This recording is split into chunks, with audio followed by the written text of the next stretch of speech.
Hi, this is Kat Besh, Director of Vietnam Animal Aid and Rescue. I just wanted to give a little update on what's going on at the shelter. We have one of the cats that we've had for, three and a half years, I believe. Almost 4. Hoi has, she's not doing well at all. She's had some problems with her mouth, gingivitis, and some ulcers and things like this that were diagnosed about, I guess, a year and a half ago, maybe not even that long. And she, and we've had to off and on treat her with antibiotics and steroids to manage it. She was one of the cats that was up in Hanoi. That we sent up there for medical treatment, and then she had to come back when we lost the house in Hanoi.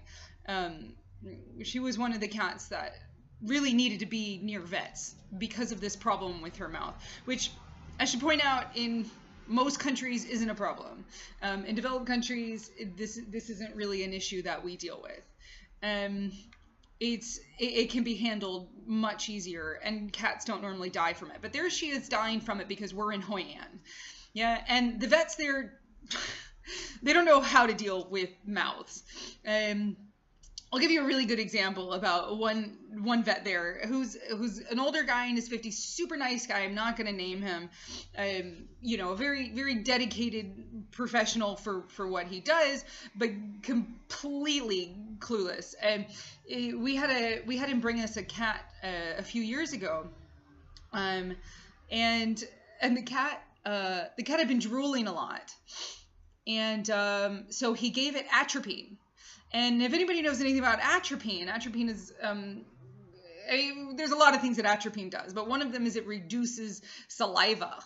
Yeah, so it sometimes they'll use it in like surgeries here or in Vietnam when they're doing working with injectable anesthesia or whatever for animals that are choking and stuff. A lot of the brachycephalic dogs and whatever. So anyway, they'll use it for that, or they use atropine like holy water for things that they don't understand and we're trained on. So anyway, so we get this cat, and it's been a month, and the cat's still drooling, and the cat we did what should have been done, and we opened its mouth.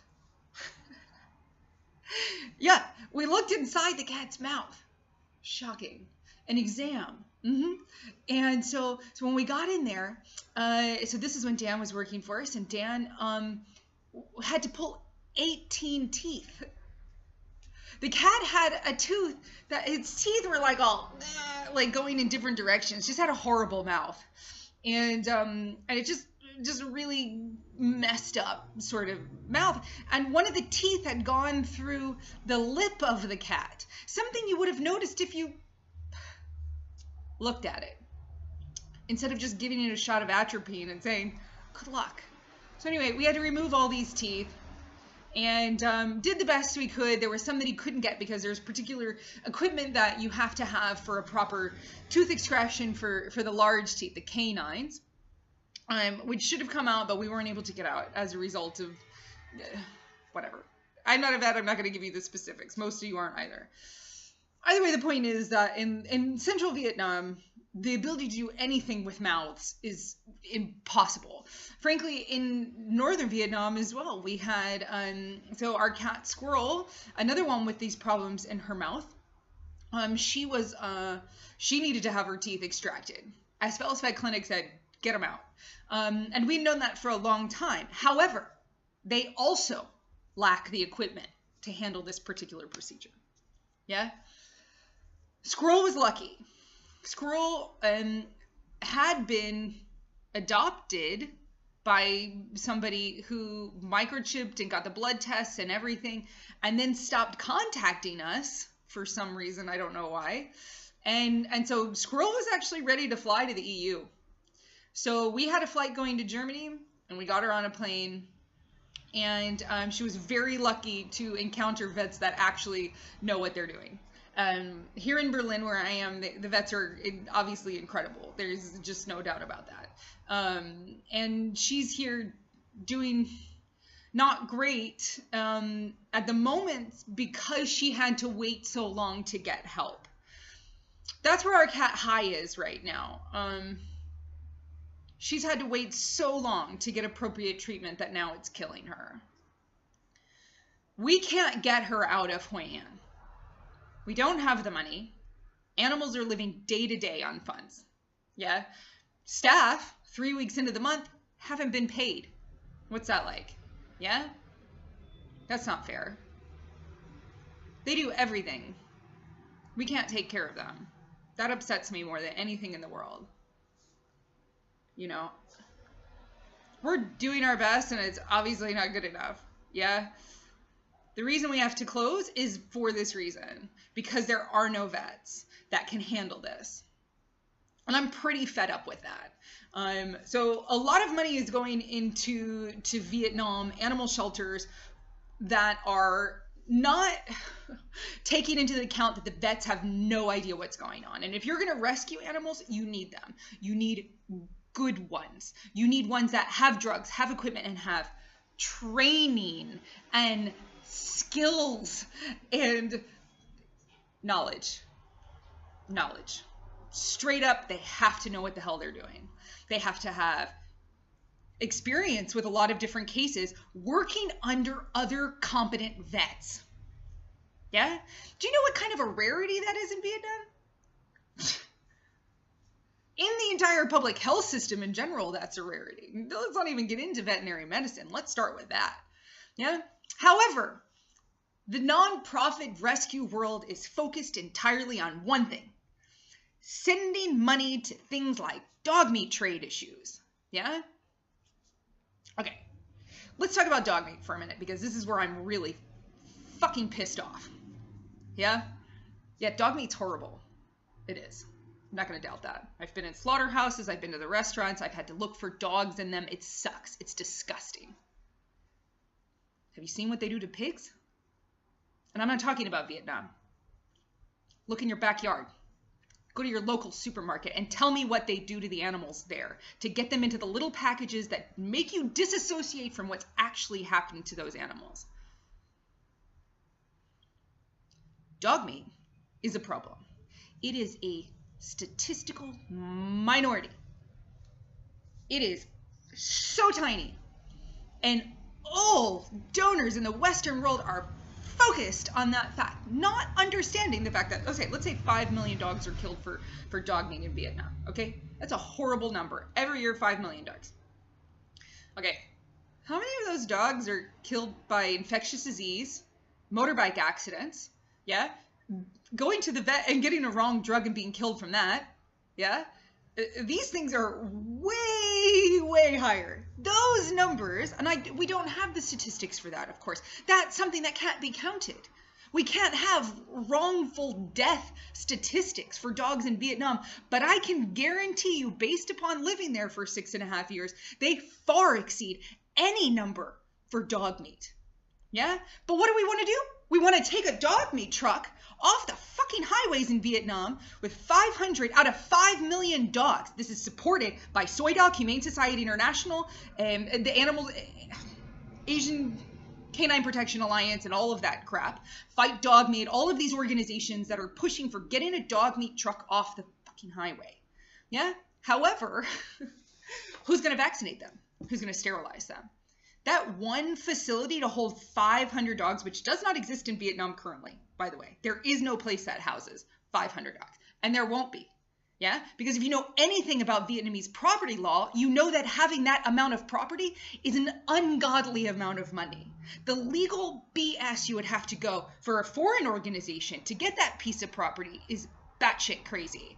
Talk to Animals Asia. They got the bear sanctuary. They know what it's like to have property. They have a huge property. And they know what hell it was to get it and to maintain it and to deal with all of that. That is so much money. How much does it cost to sterilize an animal? How much does it cost to train a veterinarian to vaccinate and sterilize an animal?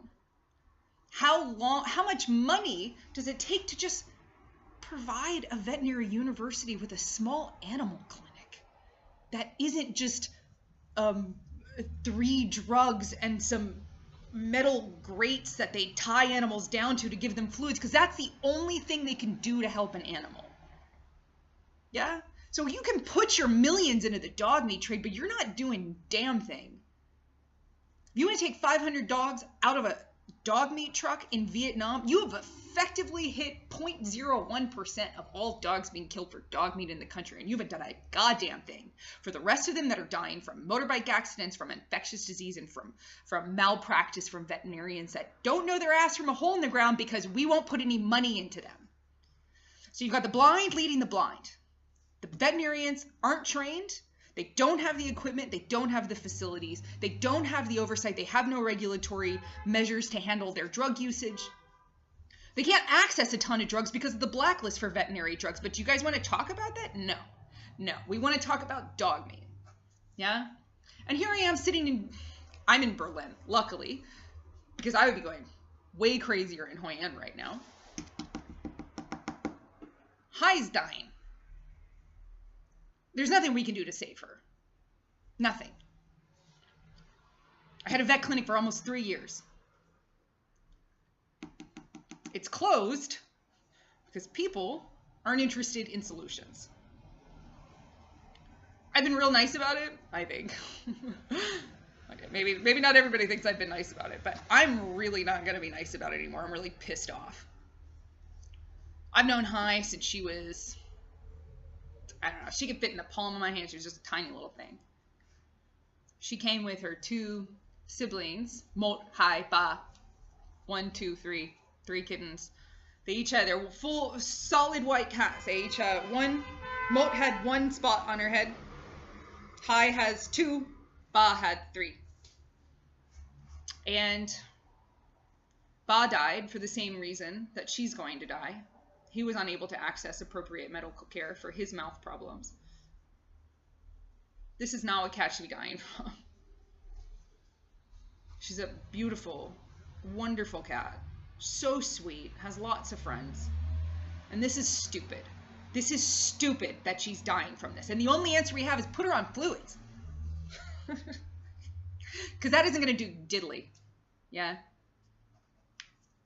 So the organization is closing for a lot of reasons. One of them is because I really can't stand that the entire industry of animal rescue is focused on everything that's not a solution, but is built up by the bleeding hearts of the world that don't know anything about the actual functioning of an animal rescue facility. And they don't understand anything about Vietnam. And if somebody tells them, they don't want to listen. So I wish you all luck in Vietnam. And I wish I could have done something to help more. But as long as dog meat is the only thing anybody wants to talk about in Vietnam, there is nothing I can do. If you don't want to deal with the veterinary capacity of that country and working with the universities and international veterinarians helping the universities in Vietnam, building up their capacity to have the equipment, which is another... Jeez, I could talk for 20 minutes on what's wrong with getting equipment into the country for veterinary medicine and even public health facilities. Nobody wants to talk about it. I'm tired of shouting for nothing. Yeah, it's a rant. Because I'm sitting here in Berlin waiting to get the message saying that my cat's dead. And she didn't have to die. So... thank you all for those who do support the organization and did support us when we did have the veterinary clinic and were hardcore, really into the idea of mass sterilization like we were, because we know that is the solution. If you think dog meat's a problem and you don't want to sterilize animals, you need to take a little lesson in economics called supply and demand. Yeah? Where do they get the dogs? They make babies. How do you stop them from having babies? Sterilization. Well, if you got a vet that doesn't know anything about sterilization, not to mention basically washing their hands before they operate, you're not going to do anything about the supply. Let's not even talk about the demand, because I know you dog meat people simply don't give a shit about that either. Yeah, you think you can just shame somebody from 5,000 miles away and be like, oh, well, white people signed a petition saying that they don't like evil Asians eating dog. Yeah. That's a whole other story, too. The racism involved in the dog meat, anti-dog meat campaigners makes me lose all faith in humanity. It is disgusting. It is disgusting. You should be ashamed of yourselves, especially because most of you anti-dog meat people still put a bunch of bacon in your face and wash that down with a milkshake. Yeah? Oh, but I'm not killing dogs. The Vietnamese and the Chinese and the South Koreans are such sick people. Shut up. Shut up. Shove it where the sun don't shine. Anyway, that's my rant for today. And I'll let you see Squirrel. Let me see if I can grab Squirrel here real quick. You can see what's going on with her. Squirrel, Squirrel.